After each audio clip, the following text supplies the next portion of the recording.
Good evening and welcome to the Bronx Buzz. This is Bronx Buzz program where we talk to reporters and writers and editors and journalists and people who are writing stuff about the Bronx and putting stuff out about the Bronx. And we're going to talk education in our first segment. Second segment, we usually talk to performers and authors or photographers or others who are also putting stuff out. And this evening, we're going to be entertained by a former Daily News editor who now is a travel reporter, and he traveled the Amazon. He's going to show us some of that. Anyway, let's go to the city and the Department of Education and talk to our buddy Alex Zimmerman, who's a reporter for Chalkbeat New York. So, Alex, good evening, and it is nice to have you with us. Thanks so much for having me on. Alex, you wrote about a number of things that are of particular interest to me. Something that was passed through the news channels, but not really analyzed until, of course, you and our friends at Chalkbeat analyzed, is the chancellor has a literacy agenda that he wants to redo how the public schools look at literacy. You did a nice analysis of the possibilities. What is the chancellor trying to do, and how is he trying to implement? Yeah, so big picture, New York City public schools have had an enormous amount of freedom to pick which reading curriculums they want to use, which has meant that schools all across the city use dozens of different kinds of materials, and there have been really uneven results. We know a large share of the city's students aren't reading on grade level. And so the chancellor, David Banks, has come in and he's really made two big literacy pushes. One would be to require that schools all use, pick from a standardized set of phonics programs, which are lessons that really explicitly teach the relationship between sounds and letters. And what I think is actually the bigger change is they're also requiring that schools use a standardized set of literacy curriculums. So every superintendent in New York City is going to have to choose one of three curriculum options that every school in their district is going to use. And so we're now seeing that play out. About half of districts are going to have to implement one of those three programs this September. And then the following September, the second half of schools in New York City are going to have to. Before we look at the curriculums, I just want to ask you about the analysis of the numbers. It would not surprise me if any children or any schools are having difficulties. Are they finding trends in certain neighborhoods? Or do we think that, because I'm thinking of ethnicity and economic status and all that, or are they finding it doesn't follow that pattern, but it really is with the school and the principal and the way that education is being delivered? Or am I asking an unanswerable question? Yeah, I mean, one of the things that's just true about New York City public schools, it's a system that's enormously vast. It's a system that's predominantly students of color, predominantly Black and Hispanic, predominantly low income. There are lots of factors that interrelate in terms of students' reading ability. I think the goal of sort of getting schools more on the same page is less to say there are schools in certain pockets of the city where we really need to make a change, though I think that that may be the case. I think it's more like the city wants to make sure that every school is using something that they think is high quality. And it also enables a kind of teacher training that's difficult to pull off when every school is doing something different. And let me just add in, given the size of the school system, if you can actually get some unanimity, some consistency with something that you know is true, maybe you have a chance to improve everybody's score. I mean, in a way, my question was barely fair anyway. But there are two other pieces to that too, which is, especially high need students who are in temporary housing, which represent about 10% of the school system. Yep. Like students who are highly mobile, part of the idea of standardizing things a little bit means that if they switch schools, they're less likely to be, suddenly under a new curriculum and starting from very good point. Yes. And the corollary to that is teachers also change schools. And so then you might not have a teacher, if you're a teacher and you're switching schools, you might not have to be trained on an entirely. Yeah, right. Then you walk into the building, you're like, well, this is how we do it here. But the other thing, which I think is smart, and I have to say, people in the Bronx know David Banks, of course. He was a principal and a founder of I can't even think of the name of the academy, but Eagle Academy. Eagle Academy, of course. I knew it began with an E, and I couldn't find it. But yes, he was a founder of Eagle Academy, which has been a very successful educational enterprise, and I don't think there's any question about it. But what he did here, which was smart, rather than say, this is the curriculum we're going to use, he gave schools three choices, right? And you reported that wit and wisdom and education are becoming most popular. I have no idea what that means. Enlighten us. It's actually the reverse. EL education and wit and wisdom are the least popular of the three. The least popular. I'm sorry. Then I pulled out the wrong ones. The most popular is a program called Into Reading, which is published by Houghton Mifflin Harcourt. Oh, yes. I'm sorry. I just pulled the wrong ones off my page. Go ahead. No worries at all. And yeah, I mean, I think that one, I'm doing some work right now to try to unpack what the key differences are between these programs. But Houghton Mifflin did something that in retrospect is probably pretty smart, which is they made a lot of their materials free for schools to use during the pandemic. And so so the other ones are charging for the. No, well, it's interesting. Let's not say that out loud. Yeah, actually, Houghton Mifflin is a for-profit company, and I think like part of their strategy was they had all these materials that were digital already, and so when schools pivoted to remote learning, there was a big opportunity for them to share materials for schools to use, and that got schools sort of familiar with the materials, and I think has helped them get a little bit of a foothold. But I think there's also like substantive reasons that some superintendents are going with Into Reading, which is that it's what's kind of known as an anthology model, which is sort of like a textbook that has like all of the readings that students are going to need in it. And it's sort of jam-packed with lots of different strategies, and there's sort of like something for everyone in it. And I think that is appealing to lots of schools and principals, but I think there's also critique of it, which is that its texts aren't always as rigorous as the other two, and that's a little bit more scripted. Yeah, listen, we'll let the schools make a decision. You and me can have a great conversation, but it won't mean a heck of a lot because the principals will make decisions, or it comes out of the district and said, this is what our district will use. It comes out of the district. So principals don't actually get to decide which curriculum their school. Well, you hope that the superintendents have some relationship with the principals, and this works for what, K to 5, K to 8? K to 5, yeah. K to 5. Okay, listen, let's put a note on our calendars to have you back in a year, and then we'll find out if anything was successful, or we're still treading water, or where we're at. That fantastic. It's very interesting, and it's just so important. And with everything going on in the news, it flies under the radar, and that's why we're thrilled to have you with us. Next thing I want to talk about is the school budgets. Now, you wrote a piece called "New York City Won't Slash School Budgets at First," but the chancellor said we may have to do something along the way. Let's just talk about the state legislators, and I interviewed them, were very pleased with the amount of money the state allocated to New York City public schools. Let's start there. Yeah, so I mean, big picture, New York City public school enrollment has been falling, and it was falling before the pandemic, but those enrollment declines accelerated during the pandemic.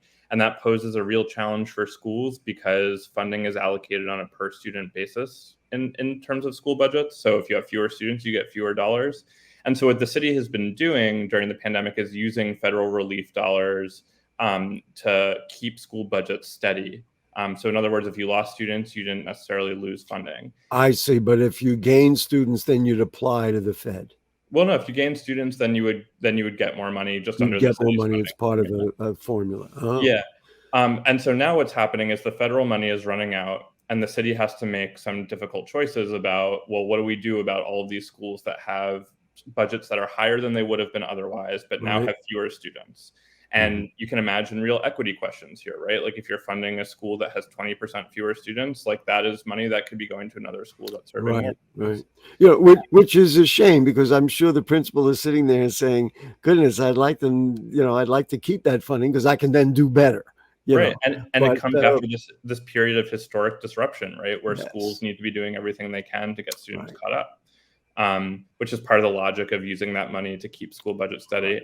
So anyway, so now the city is saying, there was the Adams administration had been saying like we're going to taper off this funding and we're going to begin to cut school budgets, and they did That's right. begin to do that. The And council was not thrilled, but I know right. that is what the mayor said And so there's now been enormous backlash. And so what happened this year is the mayor said and the chancellor said, look, we're not going to cut school budgets to start. initially. Yeah. But the thing that's tricky about that is, there's the amount of money that the city gives to schools at the beginning of the school year. But then in October, they do a count of how many students actually enrolled. And so if you enrolled fewer students than the city thought you were going to enroll, they claw some money back. If you enroll more students they thought you were going to enroll, they're going to give you some extra dollars. Well, we'll again another thing. We'll watch how it plays out.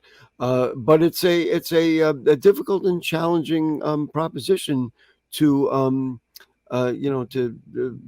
to figure out how much funding. And as I said, I have great sympathy for the administrators in the school who say, well, we have fewer students. I'd like the same money, even though, of course, that's not reality.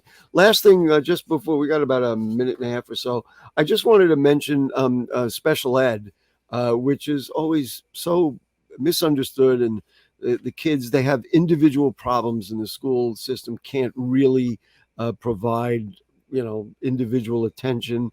But you found a school in Brooklyn, but I wanted to let people know PS 958 that seems to be able to deal with individuals with autism and other things. Just briefly tell us, why did you highlight the school and think they did the right thing?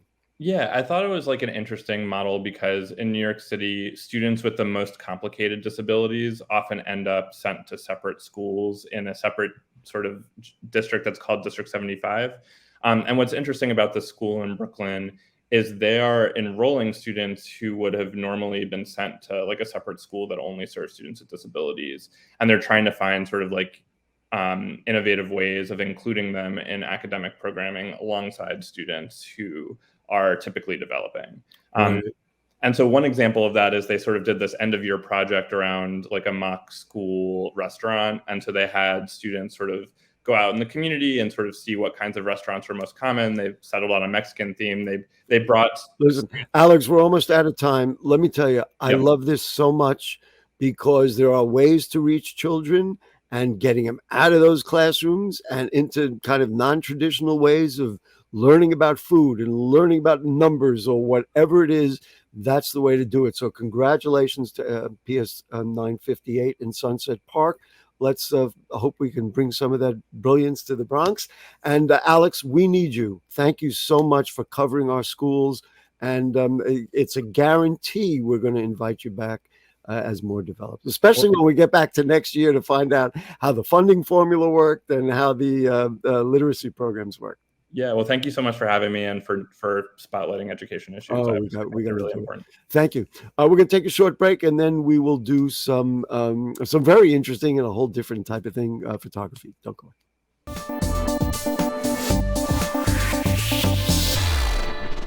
STEM is everywhere, like here.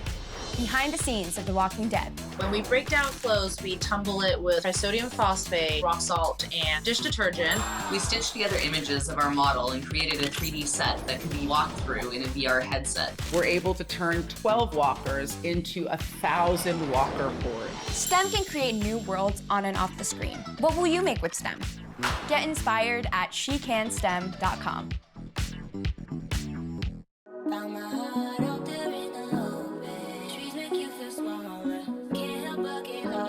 Feel the beat of nature at a park or forest near you. Find a forest and music inspired by nature at discovertheforest.org.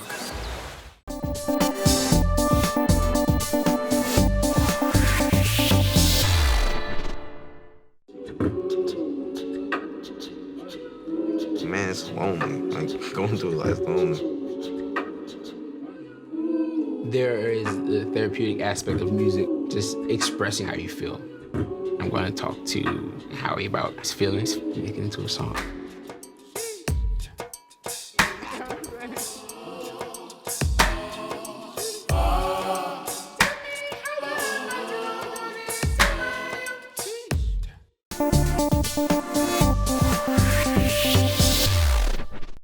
Okay, back with you on the Bronx Buzz, and thanks so much to Alex Zimmerman. It's so important that he provides us some insight into the public schools.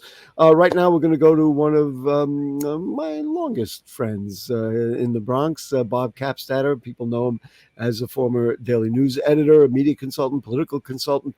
Now he's a photojournalist. Nice to see you, Cappy. Gary, always good to see you. It's a pleasure. You know, I when you told me that you were going to be going on a tour of Amazon, I thought it was like you were going to see how they make the packages and they send all them out. But you really went to the Amazon, and I thought it was a fascinating idea. Now, why did you do that? Well, you know, there's an annual travel show in Manhattan, and I went there and I saw a bunch of people involved with Brazil and the Amazon, and I struck up conversations, and I said, you know what? I'm a contributing writer at a Slick magazine, and the name of the magazine is New York Lifestyles magazine. You can find it online, and that was the start of it. And how many days did you spend? And now this was in Brazil, right? In Brazil, yeah. I was there for 7 days. I did a day or so at a Eco Lodge in the rainforest, and then I grabbed a launch out to the small ship that was already underway up the Rio Negro River and got on there, and we did 4 days and nights of that, exploring the interior. So, you know, we the whole idea is pictures. Let's start with pictures. So the first one is of this ship. It's called the Tucano. This is the motor yacht Tucano. Tucano. Named after the bird, the toucan. Anderson, let's put that up there and let's take a look. So this is the Tucano. You were on this boat for 4 days. 4 days up the Rio Negro River, which is not the Amazon River. That's further down south. Into the rainforest area. Half the season is rain all the time. The forest gets flooded, and we were able to take a small launch to get really in up the streams. And the accommodations living there for 4 days? Oh, great! You know, just find simple accommodations. Good food. There was a Portuguese grandma in the small. Oh, that's good. On the ship, so that's good. And obviously a lot of great tropical fruit and. Wow, I'm sure. That's fish, local fish, man. That's where you'd want to go. All right, so then the next picture was taken, and it's kind of an artsy kind of thing. It was taken from the front of the boat. This is on the bow of the ship. You know, just the Rio Negro and the Amazon itself is just mind blowing. It's just this vast expanse. And so you were on this ship, and then it kept going straight through. I think you had told me they dropped anchor and they just kind of stopped, and you got like a ramp to get on board the launches. We do a early morning launch, then an afternoon launch, and then we take an evening launch and get into the deep. About how many people? I guess in this next picture, we can take a look at like a little boat of some kind. These are the launches we got into deep in. Anderson, let's put that up. Rainforest. There you go. And so these are the people who are on the tour with you. Right, and that's our guide Osman, who is a local Indian, who said just amazing. He could spot monkeys and birds in the trees. You'd need binoculars to find. Wow. But, you know, as he said, I learned to fish and hunt and survive with my tribe. So then, and keep going, Anderson. We got pictures. Now here he is doing here's what? Osmar setting a snare trap for animals, just showing us. He didn't a snare trap to try and catch you know, small animals, catch them to eat them. Yeah. Wow. To eat food. Well, I mean, they catch them for food, or I guess that. Yeah. Wow. And did you get to eat any of the animals that were caught there? Well, the fish. Oh, the fish. Obviously That's a lot of fair. local Okay. different kinds of fish. Fair enough. No monkey meat. No Yeah. monkey meat. And so No. this next photo, I love this next photo, is him picking up, I guess it's a Oh, frog. this They're was one of crawling the- all over the place, This, right? this was one of the night cruises where Osmar shined a strong light to catch the reflection of the animal's eyes. And we saw monkeys and some birds, and obviously this tree toad. Did One you of the feel? gals Did on the you? launch, we told her, kiss the frog. Let's see what happens. Maybe Let's see if it turns into a prince. Were you fearful at all? Were there animals in there that they said you're going to be careful? When we did a hike into the forest, we had to wrap our lower legs with these leather gaiters, just Really? in case of snake bites. And Osmar Ah. would say, when you walk, look down, watch for the snakes. Wow. So that was little all bit right. of We adventure. did that. Let's keep going. I like these pictures where folks are going to enjoy. This was maybe my favorite Yeah, picture. there you go. This Which is at a one's the monkey monkey? refuge. Which one's the monkey? This is my great grandpa on the right. Yes, I guess that's what it is.